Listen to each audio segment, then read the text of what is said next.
ẹ̀yin èèyàn mi ṣe rí lórí social media yìí àwọn kan wà tó jẹ́ pé tá bá ti lè mọ̀ kò ní ìdí ká máa bára wa argue mọ́. Àwọn àgbà máa ń pòwe kan pé àgùntàn tó bá bá já rìn ó máa ṣe kí ni, ó máa jẹ̀gbẹ́. Torí ẹ̀ ló fi jẹ́ pé ọ̀rọ̀ àwọn Yinmesoro àtàwọn tíìmù ẹ̀, Ọlọ́run, I'm not bothered about them anymore. They are just trying to stay relevant. So ti yẹn, and ní ọwọ́ tó wà, they are desperate kí n lo time yẹn to stay relevant. Mo rí update yẹn lánàá tí Layo gbé náà tó ń bully ọmọ Dorcas, both the baby and the girl.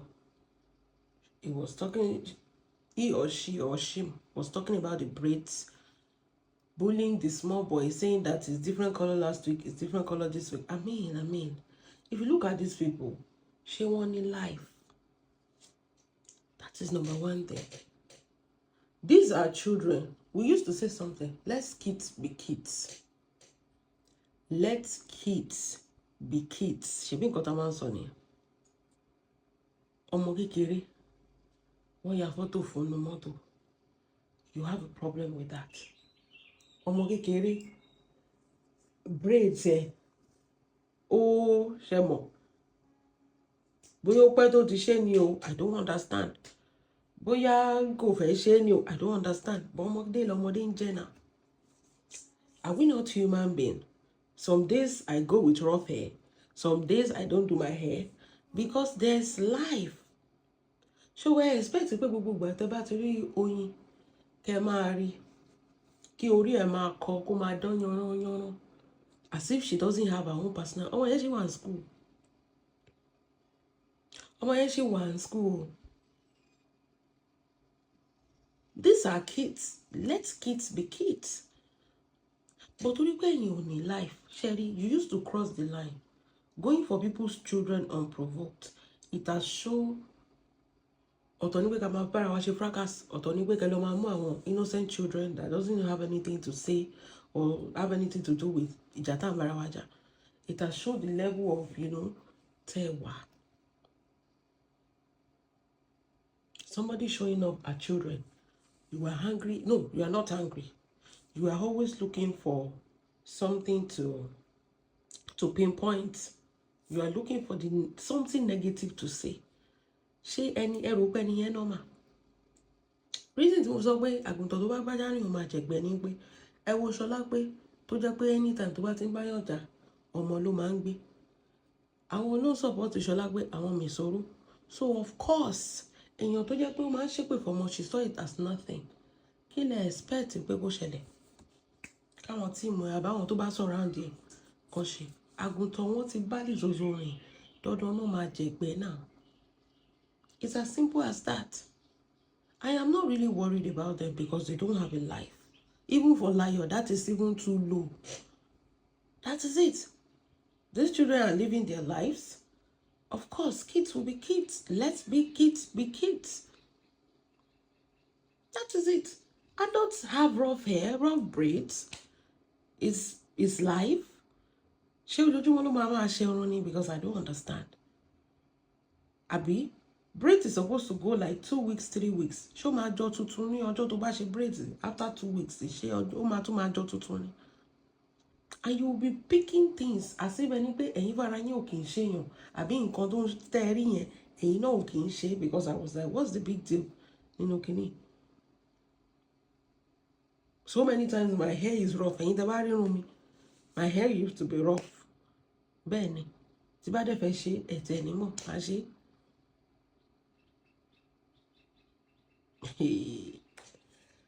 Wàhálà wà lórí social media yìí ọmọdé ẹ máa gbọ́ nǹkan tí aṣẹ́wó plug tẹ̀ sọ́nà ẹ̀yin lẹ́tẹ̀ ráyè tẹ̀ update fún wọn àmì àti ka àwọn Yinmesoro yẹn sí non-living things ọlọ́run ọ̀rọ̀ wọn ò jọ mí lójúmọ́. Aṣẹ́wó plug said the malus attacking Dorcas business and kids is distasteful.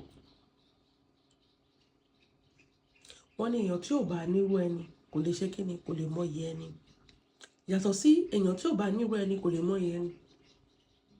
Èmi tún fi wò pé nǹkan tó wù wọ́n tó wọ́n bá ti rí inú life wọn, then they go after people that they see themselves inside. Pé èmi ló yẹ kí n ní shop, èmi ló yẹ káwọn ọmọ mi kọ́ máa gbé àwọn ọmọ mi kiri, kí ni wọ́n máa dùn.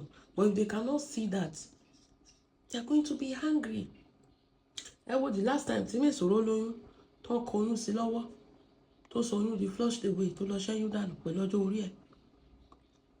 Ẹ bèrè pé ṣọ́ọ̀bù Yinmesoro dà, kò ní mannequin ẹyọ kan ni ló gbé sínú ilé ládùúgbò bó ṣe ṣe kí ni bó ṣe ṣe ṣóòtò lórí social media. So when they see Dorcas having what they are supposed to have, of course it will breed jealousy. Dorcas has a shop, she has kids. Yinmesoro, they force Yinmesoro to do abortion. Wọ́n jẹ́ kó rọ́mọ yẹn bí. Bẹ́ẹ̀ ni, bóyá wọ́n ti sọ fún pé tó bá bí ilé ibẹ̀ ló máa gbà lọ tán ní kó lọ ṣe. So of course it will bring envy. When most of the things the Malus are doing to Dorcas, they are not doing it because of, they are just doing it because they are jealous. They don't have a life. They don't have a life that is worth living. Tí Dorcas bá post aṣọ, ẹ̀yin náà lè máa sọ pé kò dá. Ó dẹ̀ ń ta wàràwàrà sold out. Ẹ̀yin ẹgbẹ́ tí ń jáde nǹkan tẹ́yìn ń ta. Dorcas dẹ̀ ń sell out. But ẹ̀yin lẹ̀ ń já pé kò ta, kò sí nǹkan kan. But she's selling out now. Ṣé bó ń rí stock lẹ́nu ọjọ́ mẹ́ta? Kí lẹ́yìn ń tà? Tó bá bèèrè ọmọ yẹn pé, okay, what are you doing? Lady Polodine. Ó ní physical shop, kì í ṣe online vendor. Tó jẹ́ pé inú ilé ló ti ń tajà. She has a physical shop. She has a baby. What you were craving for that you could not have. So it's safe to understand that it's still part of jealousy.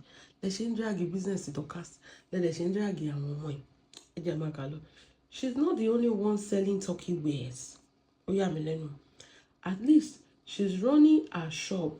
Something alakpama shishe. Atoroje Yinmesoro has not been able to do successfully. But ẹ sọ kíní kan. Sherry, obìnrin tí ò bá lè ṣiṣẹ́ kò lè ṣiṣẹ́ ni. That is it. Dorcas has a baby and she's still running a shop. Auntie Yinmesoro did not have anything. Ó dẹ̀ gbogbo lọ sáàfin. Kò tiẹ̀ tún lè gba business ẹyọ kan tó máa fún oúnjẹ kó tiẹ̀ tó bá tiẹ̀ fail nípa ọmọ bíbí. Ṣé bóyá kó tiẹ̀ jẹ́ business ẹyọ kan ló máa fún ẹ. Kò tiẹ̀ rí nǹkan kan mú bọ̀ bó ṣe lọ ló ṣe bọ̀. Tẹ́rù material ló kó padà wá sórí social media. They have already seen now. Wọ́n ti rí tán pé liability lọmọbìnrin. Ẹ má jẹ́ kó wọ bí báyìí. Ọ̀pọ̀ lórí ibi tó tutù ó bá sí. Ẹ wo báwọn olórí tó kù bó ṣe múṣẹ́ wọn. Ẹ wo Tóbilọ́ba for example. Ẹ ṣá mọ̀ pé Tóbilọ́ba ń ta aṣọ, ń ta bead, ń ta cream, that woman is just so lovely. Èmi tí ẹ máa sọ pé tí bá wọṣọ ẹ̀, àwọn ò kì í ṣe ìyàwó ọba tá bá lọ wọrú aṣọ tó ń ta ẹ̀, wọ́n máa rò pé owó ti wà lọ́wọ́ onítọ̀hún ni. But she's selling unique luxury clothing. Odidi olórí nìyẹn ò tó tún bí àwọn prince and princess. But Yinmesoro bó ṣe lọ òbò nìkan, òbò ní business ẹ̀, kó fún lọ òbò lọ dá àfin rú, ó fẹ́ lọ jà fọ́ bá òbò náà gbé lẹ́gbàá tó débẹ̀. That is it. If you look at it very well, it's because of their own failure. That is why èèyàn tó bá make ilé ayé kò ní máa attack èèyàn míì now. Think about it. Lizzy ò make ẹ̀. Ó ti fìdí rẹmi. Torí ẹ̀ tó ṣe ń attack ìyàwó. Àwọn Yinmesoro team, àwọn náà ò make ẹ̀. Ẹ tẹ̀ sọ pé okay, ká tẹ̀ sọ pé okay, ẹ bá sọ pé ìyẹn mo fi parọ́ ni. Ó yá Yinmesoro team, give us your physical location, your physical shop, or what do you do for a living as ọmọbìnrin? Tó ti ń fojú ṣọ́ ààfin Aláàfin míì tó tún fẹ́ gbóbò wò. Bó ṣe pẹ̀lú eléjèsè bọ́sẹ̀ eléjèsè ni. Tó dáadáa ń bẹ. Ó lọ sí palace ọ̀hún náà tún dáadáa. Ọlọ́run. Kò má dá Ọlọ́run mi kò má dá. Àìníṣẹ́ lápá ò má dá o. rí pé gbogbo bẹ́ẹ̀ ṣe ń drag Dorcas kò sí nǹkan tó kàn. Yinmesoro sọ pé I'm busy doing what? Anybody tó bá wá sórí social media tó bá sọ pé òun busy irọ́ ni, gbogbo nǹkan tó ṣẹlẹ̀ social media àwòrán wò. Kí ni iṣẹ́ tí Yinmesoro ń ṣe? O ò níṣẹ́ ìjọba, you don't have a skill, you don't have a business. What are you now doing for a living? As ọmọbìnrin at 51, nothing to show for. Wọ́n fẹ́ lọ sọ ọ̀dà rẹ̀ di liability nígbà tó ti náà gbàrà náà gbòòrò. Wọ́n fẹ́ lọ sọ rẹ̀ di liability láàfin. Ẹ máa gbọ́ o. Wọ́n ní something alápá má ṣiṣẹ́ exactly. Atọrọjẹ Yinmesoro has not been able to do successfully. At least MHM is selling food stuff. Dorcas is selling turkey wear. Mọ̀mọ́ is selling àgbo, kó ṣe pé àgbo immigration ni. Mọ̀mọ́ is selling. Kí ni a mọ̀ Yinmesoro sí lórí social media? Yeye Kudi is selling nice wares too. Yinmesoro did not have education, did not have anything. A pussy palliative. Akuna.com.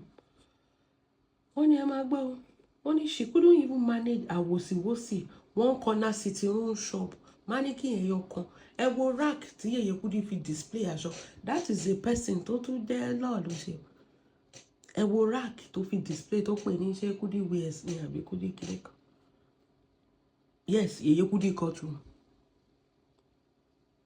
Àǹtí mi dẹ̀rẹ̀ mannequin yẹn Ṣọlá pé àbí kílẹ̀ ń pè Lọ́lá pé àbí kílẹ̀ ń pè mannequin yẹn ẹyọ kan ẹ̀taṣọ tì ń bẹ àti ìtọ́ ẹ pé kọ́nà yàrá yín yẹn kẹ́tì ẹ̀ gbé acrylic wall design sí pé orúkọ yín. If you don't even have a business name, how are you even going to, telling us that you have a business you do? Ìwọ tó jẹ́ pé nǹkan àlejò àwọn ọba mi ní tó bá ti ní ìdíje ní báyìí na you dey go call public toilet. Níbi social media ó ṣojú anybody lọ. Bẹ́ẹ̀ni olóṣò tí ẹ ó gba degree. Ìwọ tó fi ń jẹun nìyẹn olóṣò ni. Kọ́ máa kó sí fún ẹ. Ẹ máa wọ wọ́n ní wòsíwòsí tó ń ta wọ́n kọ́ náà o tún ṣe tí o tún ṣàṣetì. Èbí wọ́n lọ sọ pé o fẹ́ dá foundation lẹ̀ àbò dá foundation lẹ̀ kí ló dé tí yẹn náà tún kó gbá wọlé. Mọ́mí ròṣù láwọn máa gba ṣọ́ọ̀bù fún ẹ náà ni. Wọ́n máa ṣe gbà fún Dorcas náà máa ṣe gbà fún wọn náà. Tí Dorcas ló ń grow sí lójoojúmọ́ tó tún máa ní another location. Ìwọ́de rèé. Ó tà á jẹun ni. Ọlọ́run ọba ilé yìí ò dáa. Wọ́n ní what is the purpose of spoiling Dorcas business? If Malu patronize her, not like it's Malu that is patronizing her, Ilara ni.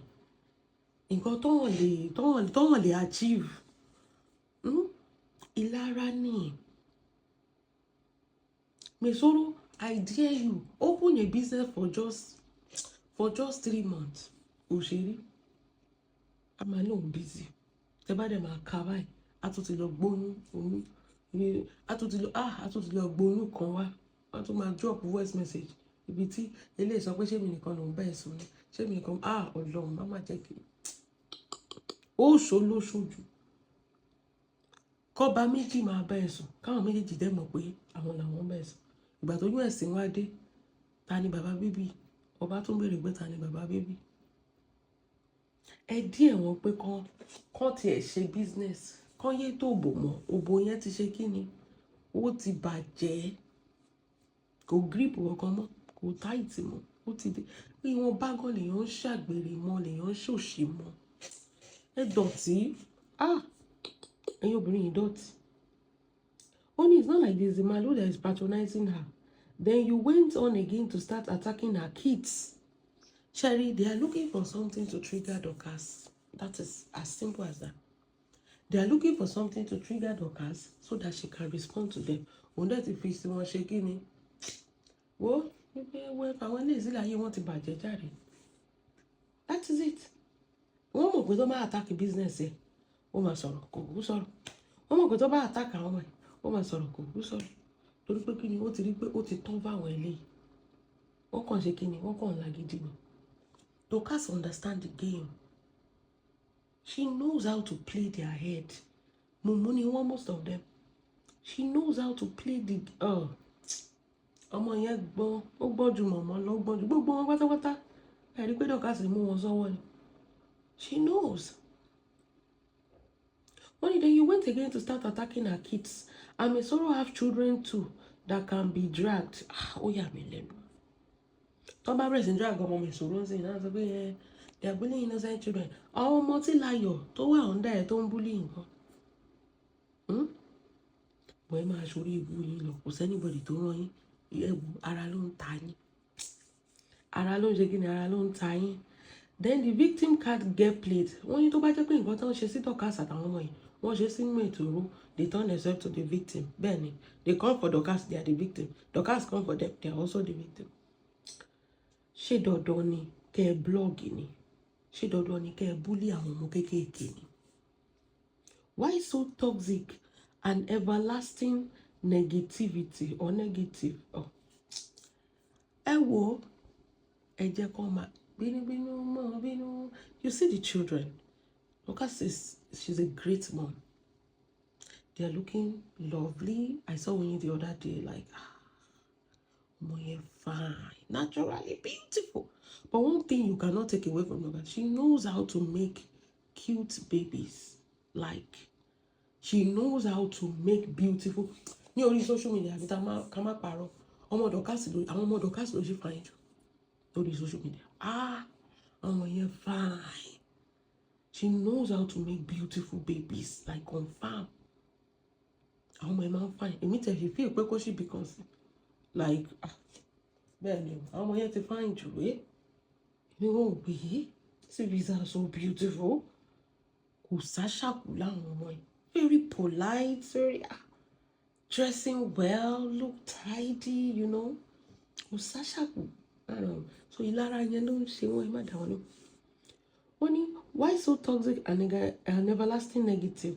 Why is Dorcas? Was it Dorcas that told Yinmesoro to be adokosheyin oyamelen? Ìgbà tó lọ ń pín òbò tó ń fòbò ṣe sàárà fáwọn ọba mi.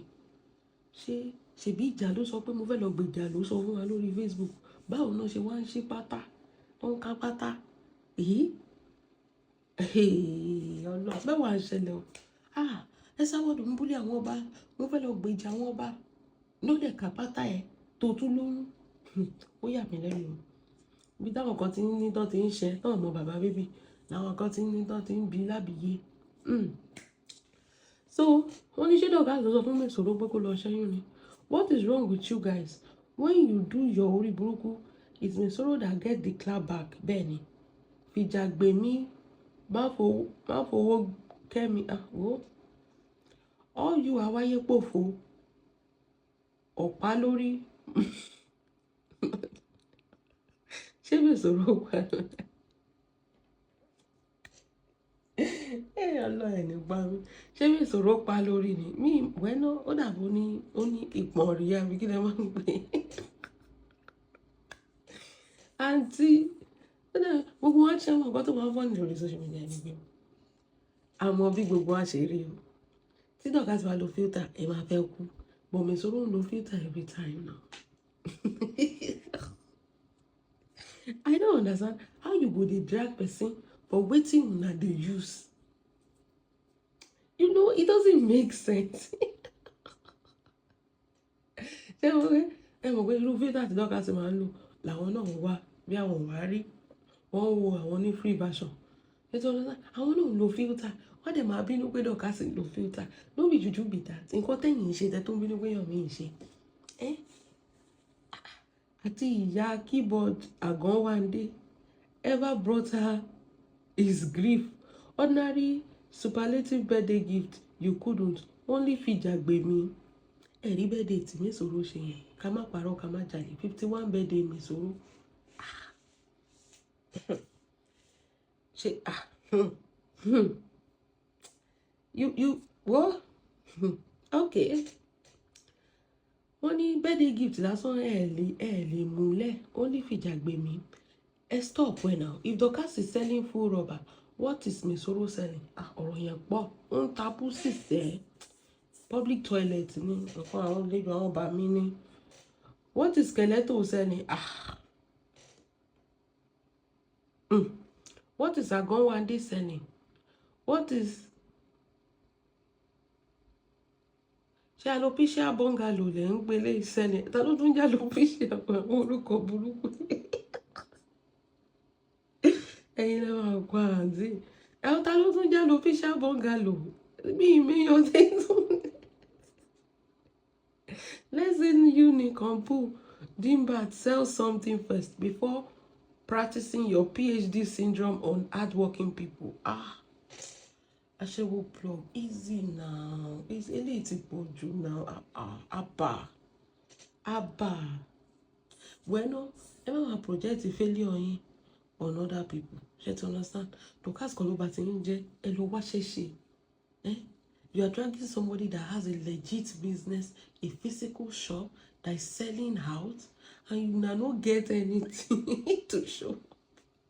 Ọlọ́run mi bú yín, but you call for this. Ọlọ́run, you call for this. Me bú yín, I swear. But you call for this. Before you say you want to abuse somebody, show us your achievements. Ben, show us one thing you have done successfully, either skill. Tó bá tẹ̀ mọ́ pé o lè ṣe business, o lè ṣe goods and services, o lè ṣe goods, wà mú services, wà kàwé, wà jẹ́ career person.